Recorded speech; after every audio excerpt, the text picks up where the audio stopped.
Well, thank you very much. It's an honor to be here. What a great place. What a great place, but more importantly, what great people.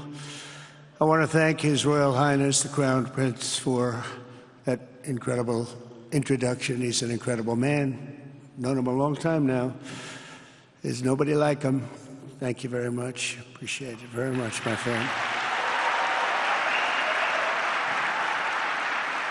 And it's a tremendous honor to return to this beautiful kingdom and be welcomed back with such extraordinary generosity and warmth. I've never forgotten the exceptional hospitality showed to us by King Solomon, who's just, we talk about a great man. That is a great man.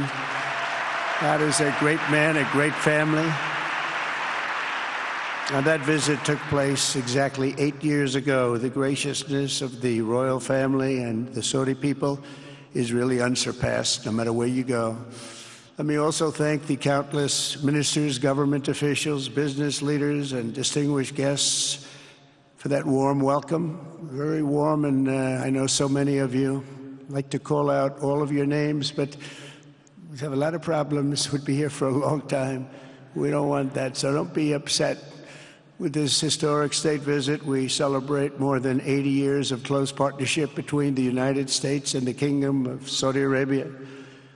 Ever since President Franklin Roosevelt met with King Solomon's father, King Abdul Aziz, aboard the USS Quincy in 1945, the U.S.-Saudi relationship has been a bedrock of security and prosperity. Today, we reaffirm this important bond, and we take the next steps to make our relationship closer, stronger, and more powerful than ever before. It is more powerful than ever before.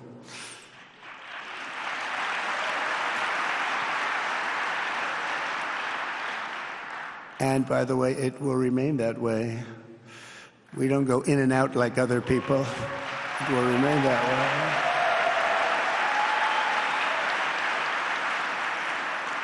I've come this afternoon to talk about the bright future of the Middle East, but first let me begin by sharing the abundance of good news from a place called America. In less than 4 months, our new administration has achieved more than most other administrations accomplish in 4 years or even 8 years. We've actually done, for the most part, more. The day I took office, we inherited, thank you. Thank you. The day I took office, we inherited a colossal invasion on our southern border, an invasion like you'd never want to see here. Nobody should ever want to see it. But within weeks, we slashed illegal border crossings to an all-time low, down 99.999%. That's good, even for this great gentleman standing right in front of me. That's a good number. We had hundreds of thousands of people. They came in at the same time last year, and last month we had, in this massive border, 3 people that got in. That's quite a difference, and we have no choice but to get a lot of the people that came in because they were not the best people. They were, in many cases, very bad people. We're getting them out. We're getting them out very fast. We're bringing them back to where they came from. We have no choice. After years of military recruiting shortfalls, enlistments in the U.S. Armed Forces are now the highest in 30 years because there is such an incredible spirit in the United States of America. We have tremendous spirit again. Just about a year ago, it was a big story, front page on every paper all over the world, that nobody wanted to enlist in our military, meaning we were way under enlisted. And just last week it came out that we had the strongest enlistment. They say 30 years, but probably it's maybe ever. They don't go back that far. It's the best, and that includes police officers, firemen, everything else. Is a great spirit in the United States right now. A brand new poll from Rasmussen just showed that the number of Americans who believe the nation is on the right track, they have a right track, wrong track, is now the highest in over 20 years. And it hasn't been anything like this because for many years it was the wrong track. And I can tell you for the last 4 years it was definitely the wrong track, but it's the highest it's been in many, many years. We renamed the Gulf of Mexico into the Gulf of America. That was very popular, other than perhaps with Mexico. And most importantly for the people in this room, the days of economic misery under the last administration are rapidly giving way to the greatest economy in the history of the world. We are rocking. The United States is the hottest country, with the exception of your country, I have to say, right? I'm not going to take that on. No, Mohammed, I'm not going to take that on. Wouldn't that be a terrible thing if I made that full statement? But I will not do it. You're hotter. At least as long as I'm up here, you're hotter.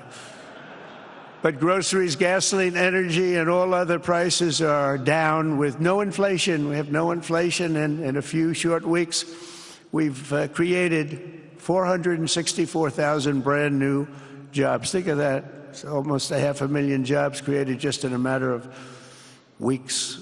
We just reached a historic trade agreement with the United Kingdom, and over the weekend we reached a breakthrough agreement with China. Both outstanding deals. China's agreed. We have to get it down. We have to get the little details down. And Scott, you're going to work on that very hard, but China's agreed to open up to the United States for trade and everything else. But they have to do it, so we'll see what happens. But we had a very, very good meeting with both of those countries. We are cutting 10 old regulations for every new regulation. We're getting rid of all of the red tape that is so many, frankly, countries, as they get older, they develop a lot of red tape, and we're getting rid of it. We're getting rid of it at record levels. And I'm pleased to report that the United States Congress is on the verge of passing the largest tax cut and regulation cut in American history. We think we're in good shape to get that. And if we get that, that will be like a rocket ship for our country. In the first quarter of the year, the investment in America was up an astounding 22%.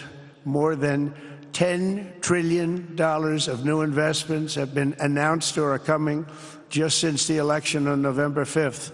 So think of that. In a very short period of time, we have over $10 trillion, and it could be much higher than that. Not everybody comes to the White House to have a news conference that they're going to be opening up in America, but they're all coming in at numbers that we've never seen before. If you take a look at other presidencies, they wouldn't do $1 trillion sometime in years. We did this in essentially 2 months because you have to say we got into office and they gave me about a month to clean up and fix up the Oval Office, and after that we started working. And the money is pouring in, the jobs are pouring in, the companies are pouring into our country like we've never seen before. There's never been anything like it. And we let other people tariff us into losing a lot of money and a lot of jobs, and now we're tariffing them.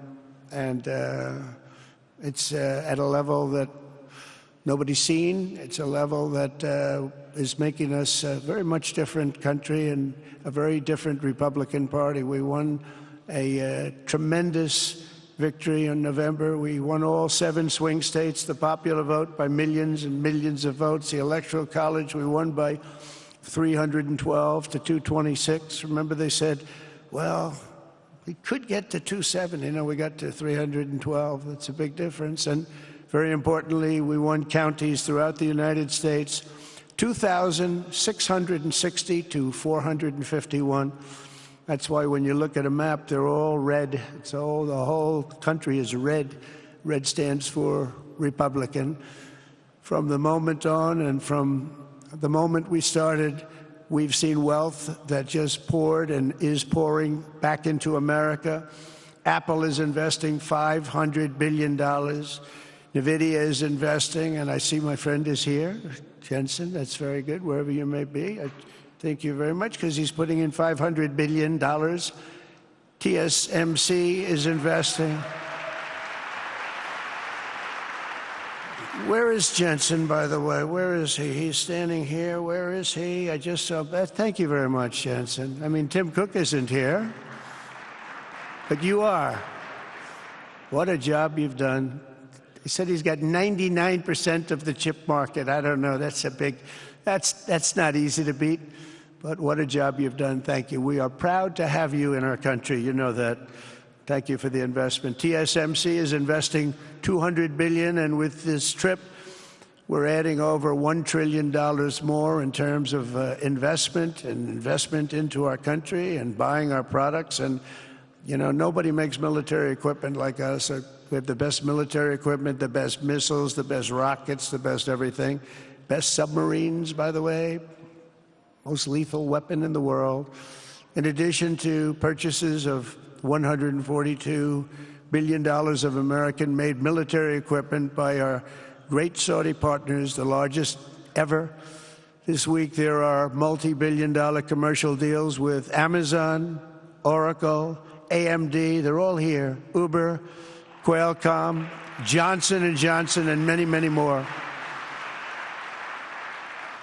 So I want to congratulate everybody. So many great business executives, many of you, most of you I know. And they're coming in, you know, about a month ago. They weren't that happy when they saw me. And now they're saying, sir, you're doing a great job. Thank you very much. It's amazing what a rising market will do. Oh, it's going to get a lot higher. In fact, I told people 5 weeks ago, this is a great time to buy. I got criticized for that. Now they don't criticize me anymore. People should have listened.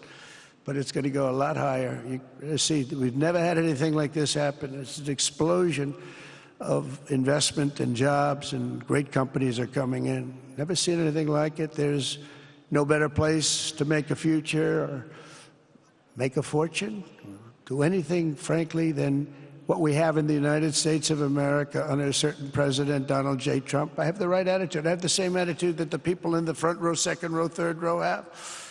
As you get back, perhaps they start to wane a little bit in terms of their view. But they understand, and we're doing what a lot of smart people would do.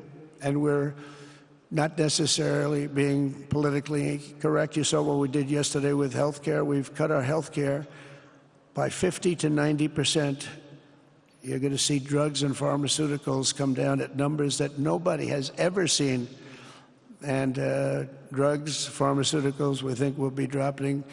And it'll be a redistribution of costs with other nations, which really took advantage of a very nice group of people that ran our country. But not only is this a time of incredible excitement in the United States, it's also an exhilarating period right here in the Arabian Peninsula. Beautiful place, by the way. Beautiful place. Exactly. Thank you. Exactly 8 years ago this month, I stood in this very room and looked forward to a future in which the nations of this region would drive the forces of terrorism and extremism, drive them right out of existence, and take your place among the proudest, most prosperous, most successful nations anywhere in the world as leaders of a modern and rising Middle East. So exciting. So exciting. Mohammed, you sleep at night? How do you sleep? Huh? Just thinking.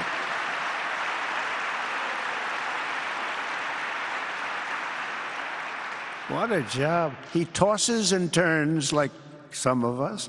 Tosses and turns all night. How do I make it even better all night? It's the ones that don't toss and turn. They're the ones that will never take you to the promised land, won't they? But you have done some job.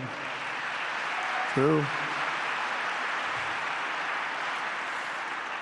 But critics doubted that it was possible what you've done. But over the past 8 years, Saudi Arabia has proved the critics totally wrong.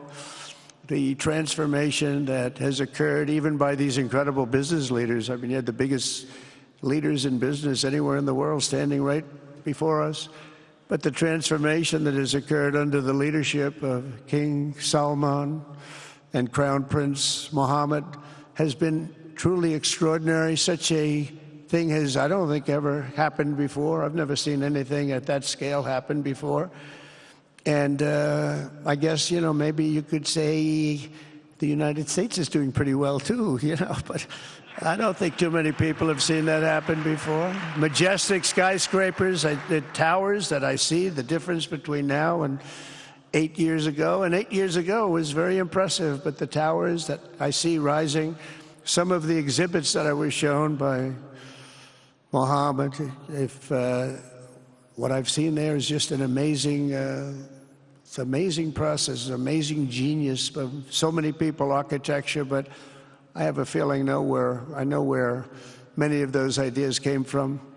Happens to be sitting right in this room right before me, but the towers and all of the different, I've seen a lot of different towers. I didn't think there's any version of a tower that I haven't seen in one form or another. Well, I just passed 4 exhibits. I have never seen anything like any of them. So it's going to be very exciting. And they sit among the ancient wonders of a growing and exciting city. It's really amazing. Riyadh is becoming not just a seat of government, but a major business, cultural, and high-tech capital of the entire world. The World Cup is here. Johnny, just stand up, John. Johnny, thank you, Johnny.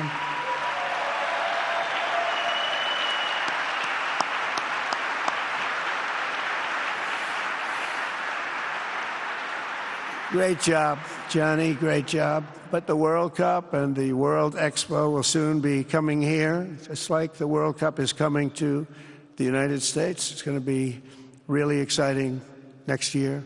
The engines of Formula One racing now roar through the streets of Jeddah in a historic milestone. Other industries recently surpassed oil. Think of it. All of your other industries now have surpassed oil. I don't know if a lot of people will understand what that means. It's so big to make up a majority of the Saudi economy for the very first time ever. So think of that. Other industries are now bigger even than oil, which is always going to be a big monster. It's a big one. But that's a great tribute to you and economic development properly used. In other cities throughout the peninsula, places like Dubai and Abu Dhabi, Doha, Muscat, the transformations have been unbelievably remarkable. Before our eyes, a new generation of leaders is transcending the ancient conflicts of tired divisions of the past and forging a future where the Middle East is defined by commerce, not chaos, where it exports technology, not terrorism, and where people of different nations, religions, and creeds are building cities together, not bombing each other out of existence. We don't want that.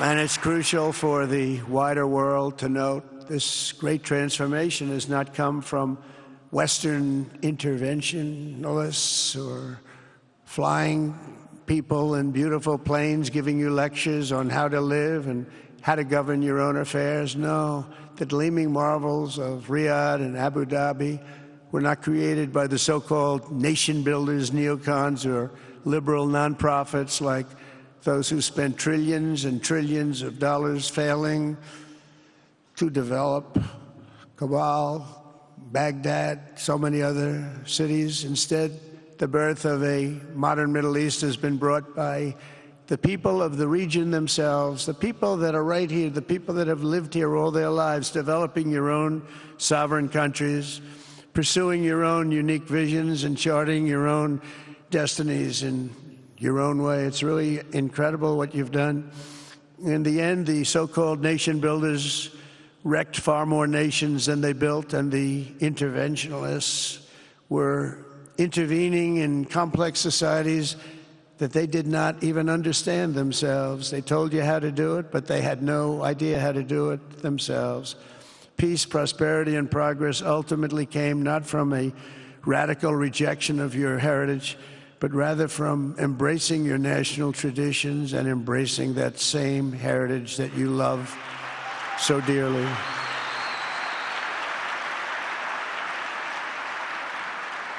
And it's something only you could do. You achieved a modern miracle, the Arabian way. That's a good way.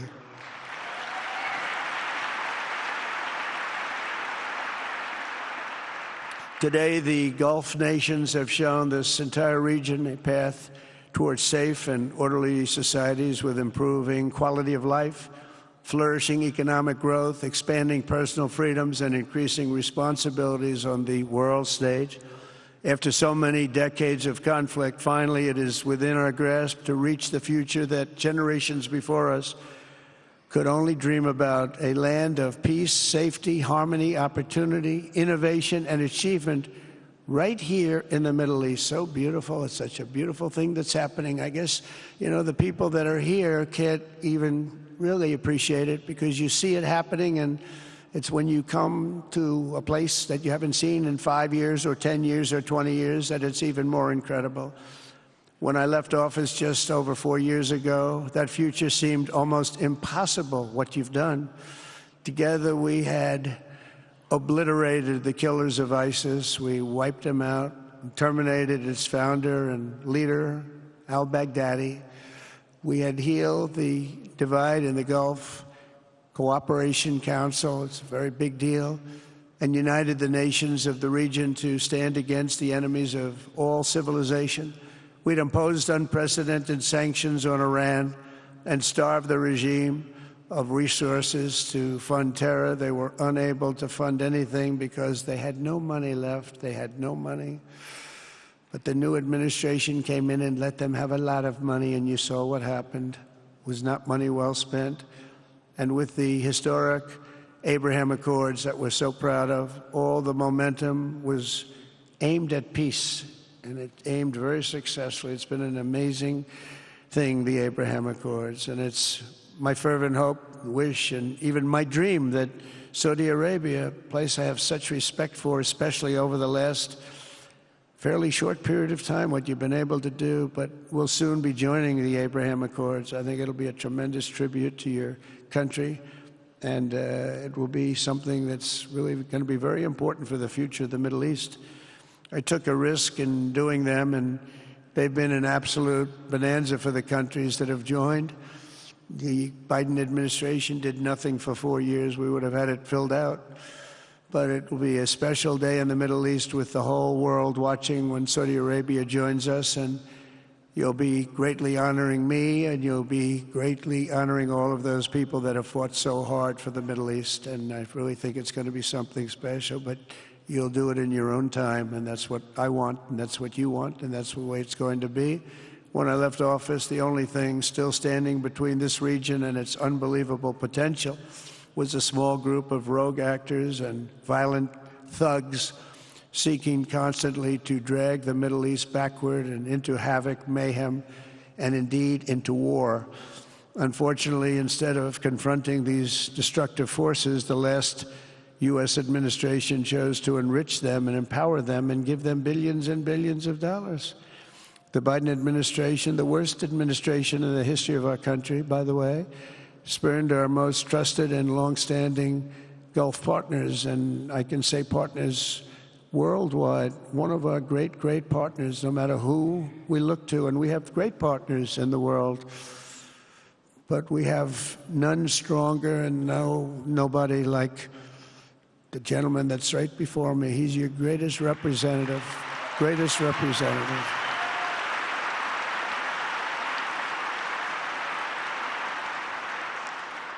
And if I didn't like him, I'd get out of here so fast.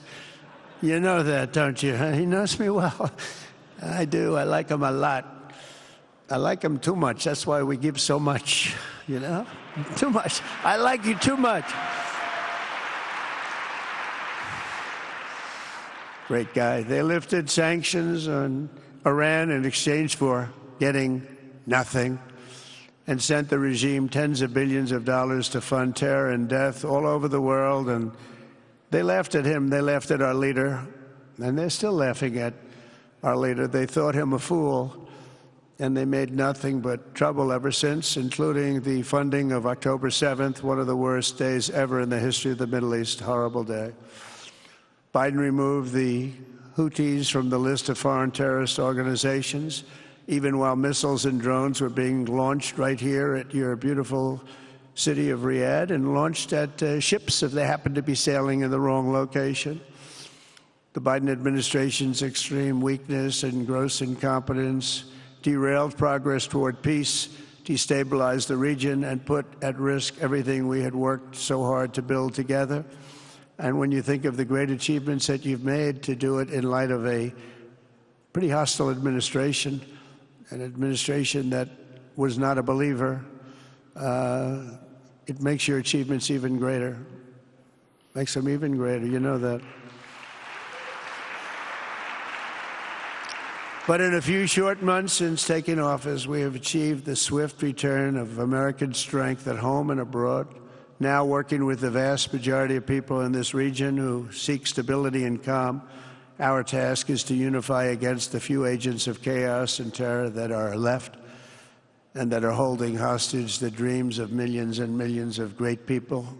The biggest and most destructive of these forces is the regime in Iran, which has caused unthinkable suffering in Syria, Lebanon, Gaza, Iraq, Yemen, and beyond. There could be no sharper contrast with the path you have pursued on the Arabian Peninsula than the disaster unfolding right across in the Gulf of Iran. Think of that. They wanted to name it that. I said, they're not going to let them do that. Do you mind if I stop that? I stopped it. We're not going to let that happen.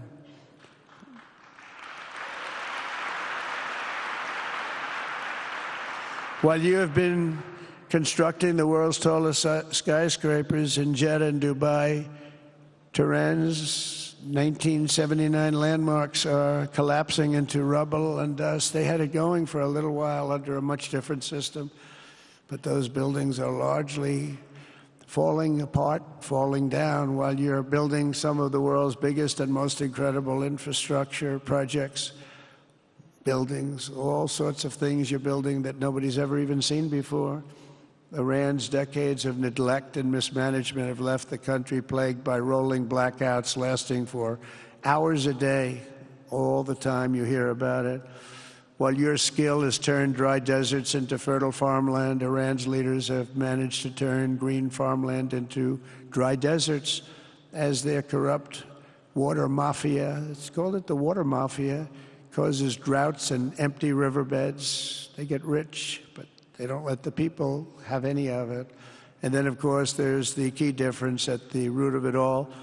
While the Arab states have focused on becoming pillars of regional stability and world commerce, Iran's leaders have focused on stealing their people's wealth to fund terror and bloodshed abroad.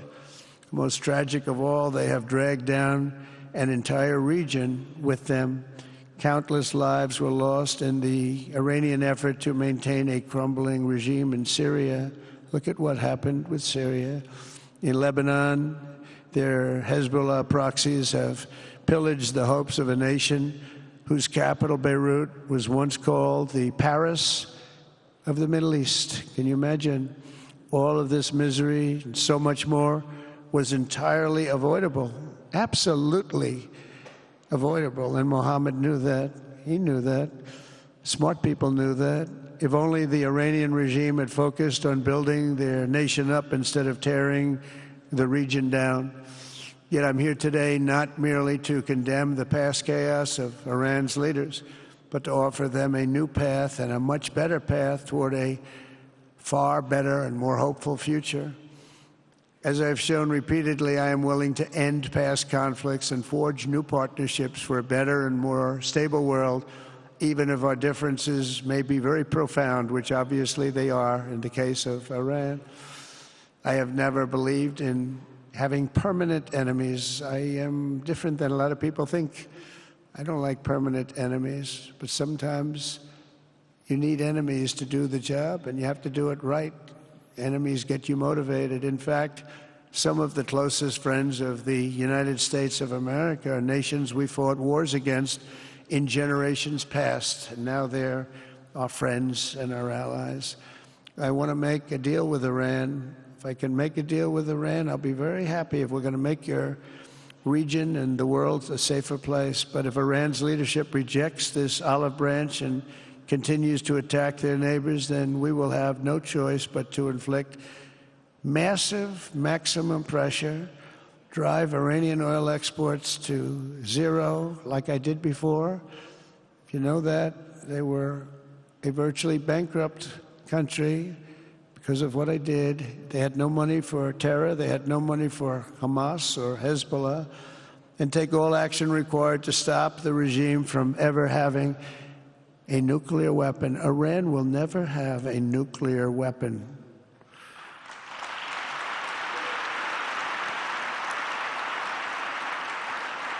But with that said, Iran can have a much brighter future, but will never allow America and its allies to be threatened with terrorism or nuclear attack.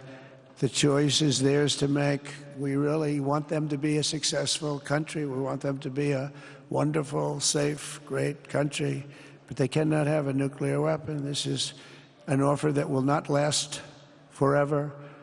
The time is right now for them to choose. Right now, we don't have a lot of time to wait. Things are happening at a very fast pace. They're happening right here. They're happening at a very fast pace. So they have to make their move right now, one way or the other. Make your move. As I said in my inaugural address, my greatest hope is to be a peacemaker and to be a unifier. I don't like war. We have the greatest military, by the way, in the history of the world. You know, I rebuilt our military in my first 4 years and rebuilt it into the most powerful military there is. And you saw that when I knocked out ISIS in 3 weeks. People said it would take 4 years, 5 years. I did it. We did it in 3 weeks. Just days ago, my administration successfully brokered a historic ceasefire to stop the escalating violence between India and Pakistan. And I used trade to a large extent to do it. I said, fellas, come on, let's make a deal. Let's do some trading. Let's not trade nuclear missiles. Let's trade the things that you make so beautifully. And they both have very powerful leaders, very strong leaders, good leaders, smart leaders. And it all stopped. Hopefully it'll remain that way, but it all stopped. I was very proud of Marco Rubio and all of the people that worked so hard. Marco, stand up. What a great job you did on that. Thank you, J.D. Vance, Marco. The whole group worked with you, but it was a great job. And I think they're actually getting along. Maybe we can even get them together a little bit, Marco, where they go out and have a nice dinner together. Wouldn't that be nice?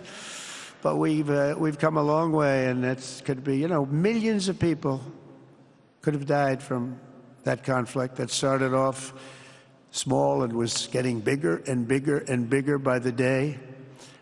I've also been working relentlessly to end the terrible bloodshed between Russia and Ukraine, and very importantly, talks are being held in Turkey later this week, probably on Thursday, and they could produce some pretty good results. Our people are going to be going there. Marco's going to be going there. Others are going to be going, and we'll see if we can get it done. 5,000 people, young people for the most part, soldiers from Ukraine, soldiers from Russia. They're not from here and they're not from the United States, but they're souls. They're souls. I think usually, mostly, they're young, beautiful souls that left their parents waving goodbye, left their brothers and sisters. Goodbye, I'll see you soon. And they got blown to pieces. 5,000 on average a week are dying, and people are dying elsewhere in the region, but tremendous numbers like we haven't seen since World War II are dying, and I want to stop it. I want to stop it. It's a horrible war. Would have never happened if I were president. That's a war that would have never happened. October 7th would have never happened if I were president, because Iran had no money to pay Hamas or anybody else. They had no money. They were not looking to take care of them. They had to take care of themselves. They had no money. We stopped their oil effectively with the embargoes and sanctions. But let me take this opportunity to thank the Kingdom of Saudi Arabia for the constructive role that you've played in facilitating the Ukraine talks. And it really is, you've been amazing. You've made everything available to us. Thank you very much. Thank you. And if we get that settled, we'll pay a special tribute to what you've done. You really did lay a great groundwork. Thank you very much. Appreciate it. The West should not be dragging itself backward into another endless war in Europe, yet another endless war. We should stop the killing and work together to address the biggest long-term threats as one unbeatable team. Think of us as an unbeatable team. I mean, when you look at what you've done here, that's much more difficult than stopping stupidity. Think of it. It's stupidity. What you've done is much more difficult, and you did it better than anybody else has ever done it. As President of the United States, my preference will always be for peace and partnership whenever those outcomes can be achieved. Always. It's always going to be that way. Only a fool would think otherwise. In recent years, far too many American presidents have been afflicted with the notion that it's our job to look into the souls of foreign leaders and use U.S. policy to dispense justice for their sins. They loved using our very powerful military, and now it's really the most powerful it's ever been. We just are getting a budget approved, $1 trillion, highest budget we've ever had in history for military, $1 trillion. And we're getting the greatest missiles, the greatest weapons. And, you know, I hate to do it, but you have to do it because we believe in peace through strength. You have to have the strength, otherwise bad things could happen. But hopefully we'll never have to use any of those weapons. Seems to be an awfully big waste of money if you're never going to use them, but hopefully we'll never have to use them because the destructive power of some of those weapons are like nobody's seen before. I believe it is God's job to sit in judgment, my job to defend America, and to promote the fundamental interest of stability, prosperity, and peace. That's what I really want to do. I will never hesitate to wield American power if it's necessary to defend the United States or to help defend our allies.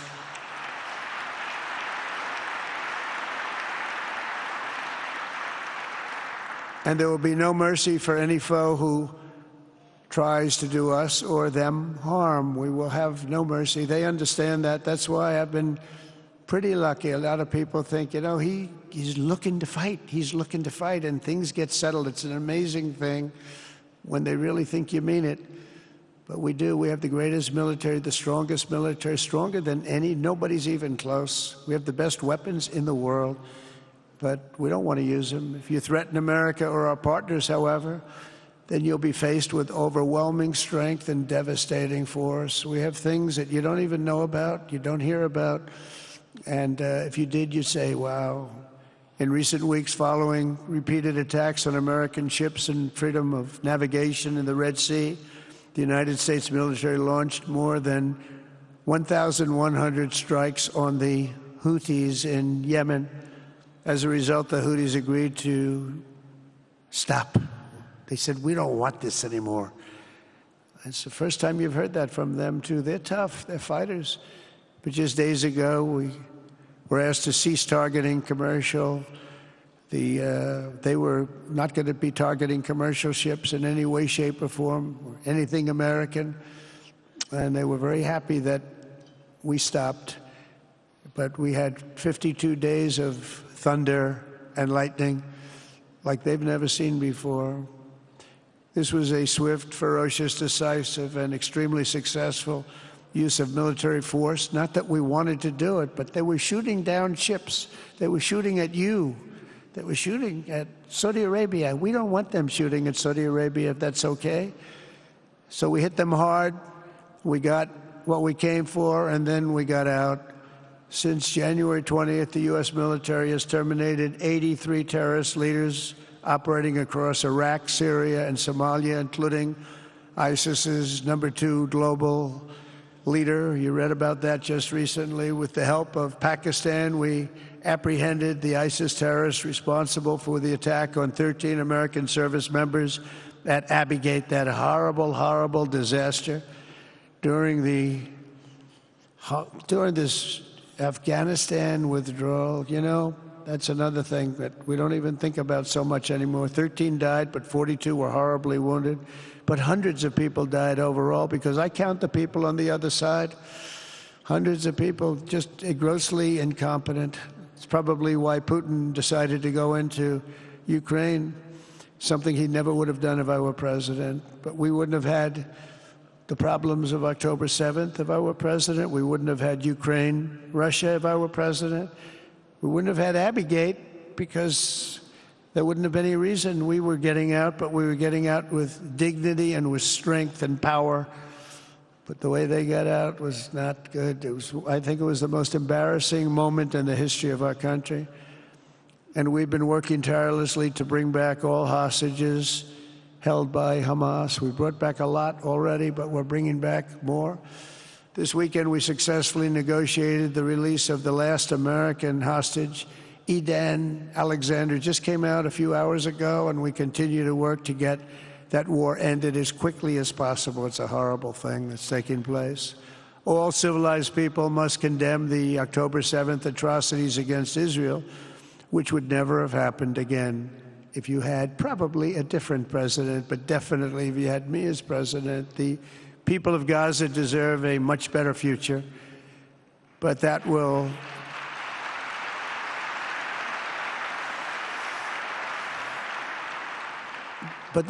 or can not occur as long as their leaders choose to kidnap, torture, and target innocent men, women, and children for political ends. The way those people are treated in Gaza, there's not a place in the world where people are treated so badly. It's horrible.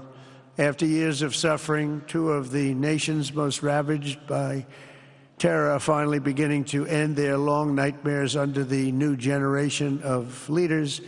In Lebanon, where a friend of mine has just become the ambassador. He's going to be great. I said, you know, that could be a very dangerous job. He said, I was born there. I'm Lebanese. I love that country. I said, but it's very dangerous. You know, this is a friend of mine from New York.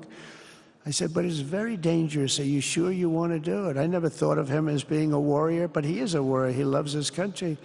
He said, if I'm injured or die, I'm dying for a country that I love. He grew up there.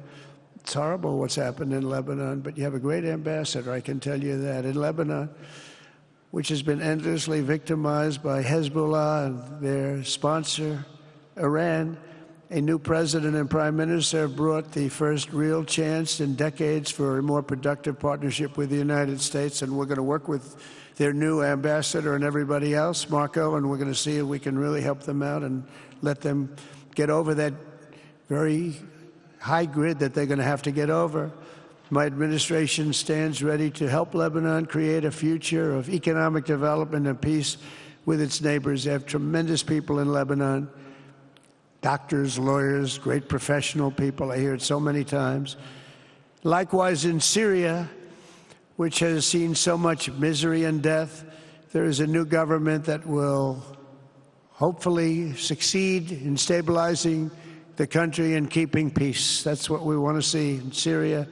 They've had their share of travesty, war, killing, many years.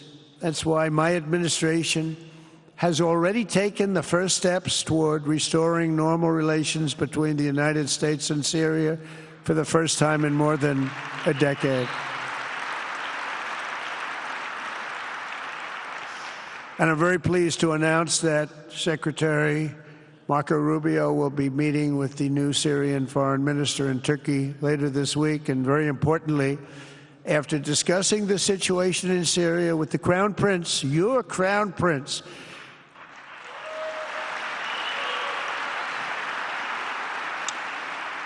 and also with President Erdogan of Turkey, who called me the other day and asked for a very similar thing, among others, and friends of mine, people that I have a lot of respect for in the Middle East, I will be ordering the cessation of sanctions against Syria in order to give them a chance at greatness.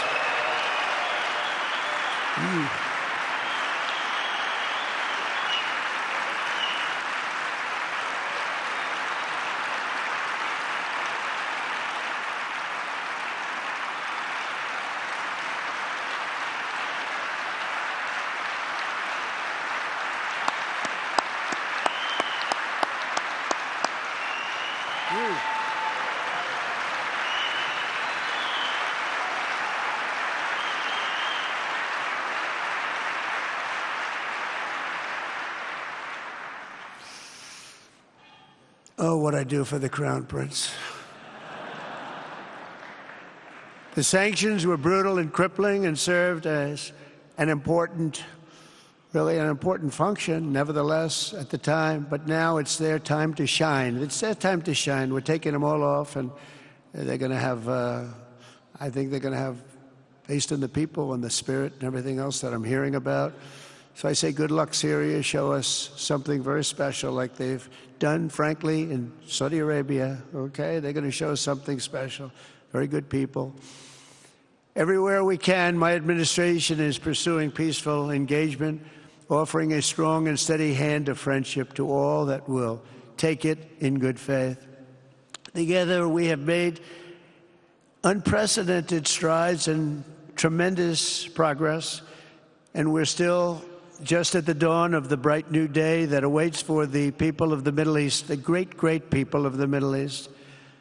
If the responsible nations of this region seize this moment, put aside your differences and focus on the interests that unite you, then all of humanity will soon be amazed at what they will see right here in this geographic center of the world. It really is. It's like a center of the world and the spiritual heart of its greatest faiths. For the first time in 1,000 years, the world will look at this region not as a place of turmoil and strife and war and death, but as a land of opportunity and hope, just like you've done right here, a cultural and commercial crossroads of the planet. Security and stability will lift millions into lives of safety and success, and the nations of this region will be free to realize your highest destinies, honor your proud histories, harness amazing new opportunities, and bring incredible glory to Almighty God. People will come from all over the globe to be inspired by the cities you build, the businesses you create, the technologies you invent, and the beauty, talent, and potential you unleash right in the hearts of your citizens. Each of you will be able to take tremendous pride in the legacy you will leave to your children, because you will have given them the ultimate blessings of prosperity and peace. So important. In the United States, we've launched the golden age of America. It's the golden age. We see it. We see it with all that money, trillions and trillions of dollars pouring in, hundreds of thousands of jobs coming in with it. And with the help of the people of the Middle East, the people in this room, partners throughout the region, the golden age of the Middle East can proceed right alongside of us. We will work together. We will be together. We will succeed together. We will win together. And we will always be friends.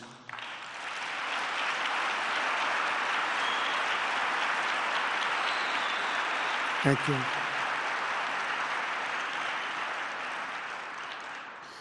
So, Mohammed, I want to thank you again very much for having me. And as a representative of what I think is the greatest nation in the world, we are with you all the way, and you have a tremendous future. Thank you very much.